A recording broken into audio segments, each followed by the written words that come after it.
مطلب یہ کہ یہ لوگ پہاڑوں کی چوٹیوں پر محل تعمیر کرتے تھے۔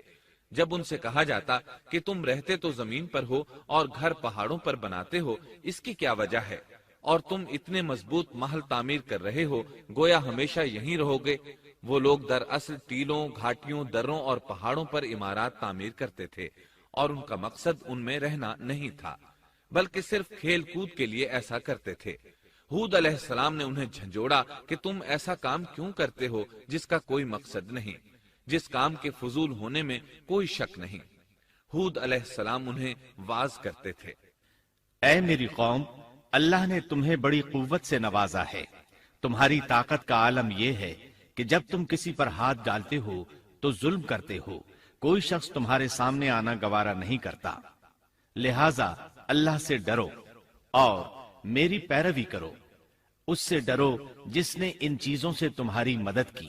اللہ تعالیٰ نے اپنی ہر طرح کی نعمت، مال، اسباب، اولاد، باغات، شہر، قوت، جسامت اور صنعت کاری سے تمہیں نوازا ہے، لہذا تم اللہ سے ڈرو اور میری اطاعت کرو۔ لیکن ان کی قوم نے کوئی اثر نہ لیا، نہ ان پر ایمان لائی، الٹا لگی تکبر کرنے، اللہ کی حمد کی بجائے اس کی ناشکری کرنے لگی۔ اور تکبر کے بارے میں بات یہ ہے کہ جب سے ابلیس نے اس کو اختیار کیا، یہ اس وقت سے آزمائش بن چکا ہے۔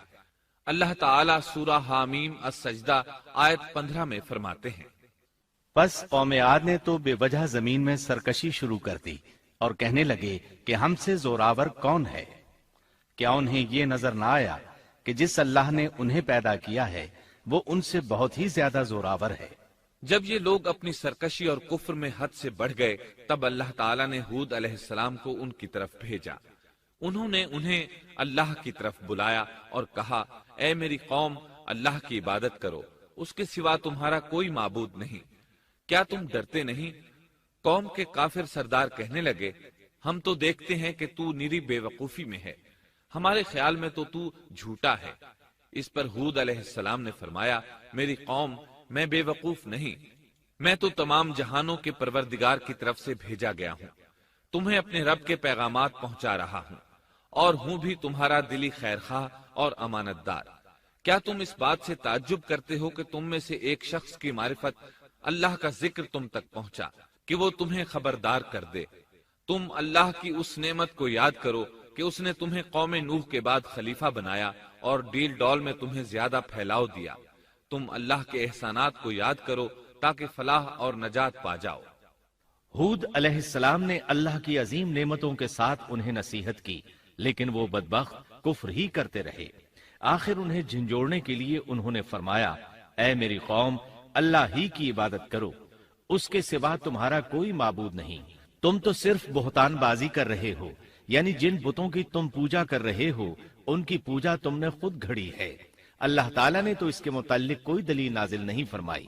میری قوم کے لوگوں، میں تم سے اس دعوت و تبلیغ کی کوئی اجرت نہیں مانگتا، میرا اجر اس کے ذمے ہے جس نے مجھے پیدا کیا ہے، تو کیا تم پھر بھی عقل سے کام نہیں لیتے؟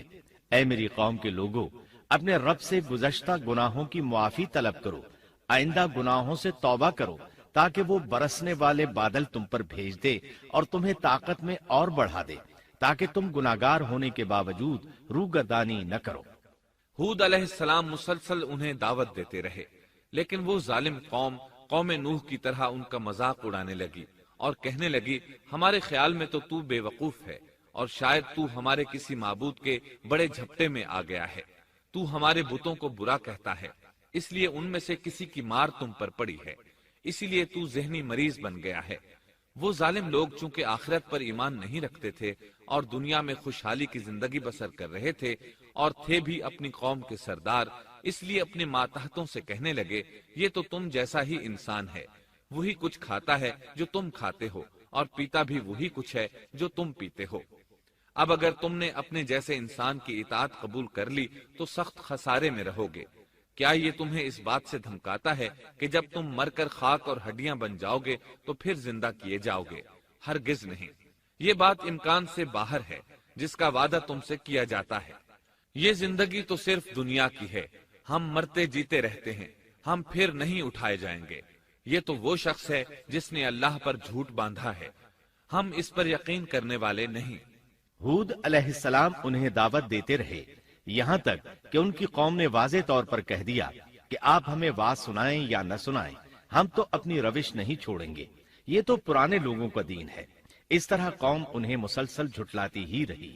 آخر ہود علیہ السلام نے بھی انہیں کھلم کھلا دھمکی دی اور فرمایا، لوگوں سنو، میں صرف تمہیں ہی نہیں اللہ کو بھی گواہ بنا کر اعلان کرتا ہوں کہ اللہ کے سوا جس کی عبادت ہو رہی ہے میں ان سب سے بری طرح بیزار ہوں۔ اب تم ہی نہیں اپنے ساتھ اوروں کو بھی بلا لو اور اپنے ان سب جھوٹے معبودوں کو بھی بلا لو، اور تم سے جو ہو سکے مجھے نقصان پہنچا دو، مجھے کوئی مہلت نہ دو، نہ مجھ پر ترس کھاؤ۔ یہ فرمانے کے بعد انہوں نے اللہ سے دعا کی، اے پروردگار، ان کے جھٹلانے پر تو میری مدد فرما۔ اللہ کی طرف سے آپ کو جواب ملا، یہ تو بہت ہی جلد اپنے کیے پر پچھتانے لگیں گے۔ اللہ کے نبی کا انکار کرنے، اس سے بغض رکھنے اور اس کا مذاق اڑانے والوں کا انجام کیا ہوا؟ اللہ نے انہیں ایسے زناٹے کی آندھی سے تہس نہس کیا کہ جس کی تاریخ میں مثال نہیں ملتی۔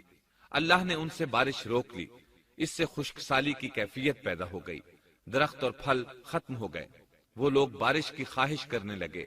اسی حالت میں ایک دن اللہ نے انہیں عذاب دینے کا ارادہ فرمایا۔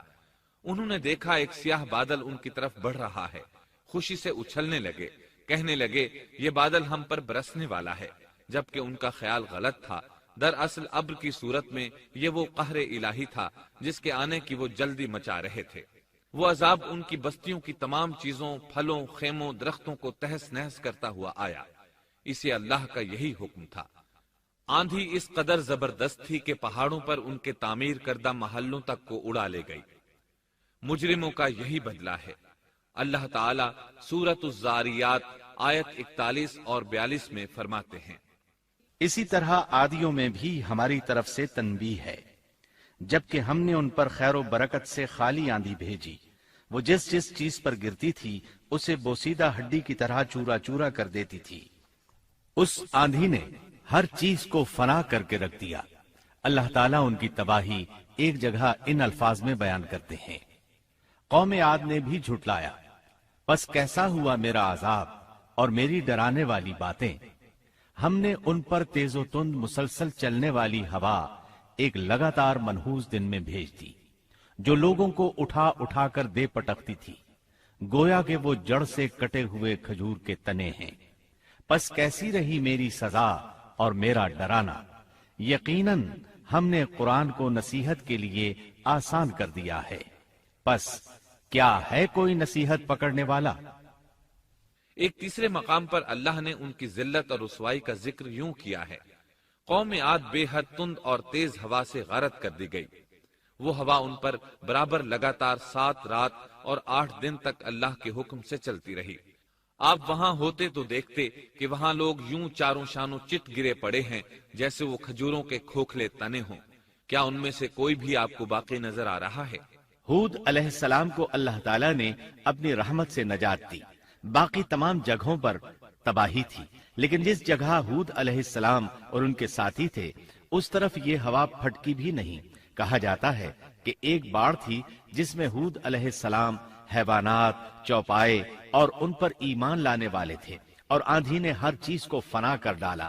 اللہ تعالیٰ سورہ آراف آیت 72 میں فرماتے ہیں، غرض ہم نے انہیں اور ان کے ساتھیوں کو اپنی رحمت سے بچا لیا اور ان لوگوں کی جڑ کاٹ دی جنہوں نے ہماری آیتوں کو جھٹلایا تھا اور وہ ایمان لانے والے نہ تھے۔ اسی طرح سورہ ہود میں اللہ فرماتے ہیں، جب ہمارا حکم آ پہنچا تو ہم نے ہود کو اور ان کے ساتھیوں کو اپنی خاص رحمت سے نجات دی۔ ہم نے ان سب کو سخت عذاب سے صاف بچا لیا۔ یہ تھے قوم عاد کے لوگ جنہوں نے اپنے رب کی آیتوں کا انکار کیا اور اس کے رسولوں کی نافرمانی کی، اور ہر ایک سرکش نافرمان کے حکم کو مانا۔ دنیا میں بھی ان پر لعنت لگا دی گئی اور قیامت کے دن بھی۔ دیکھ لو، قوم عاد نے اپنے رب سے کفر کیا، ہود کی قوم عاد پر لعنت ہو۔ اس طرح قوم عاد تباہ ہو گئی۔ ان کے بعد مومنوں نے ان کے باقی بچ جانے والے مکانات پر قبضہ کر لیا اور وہاں رہنے لگے۔ پھر ہود علیہ السلام نے حضرہ موت میں وفات پائی۔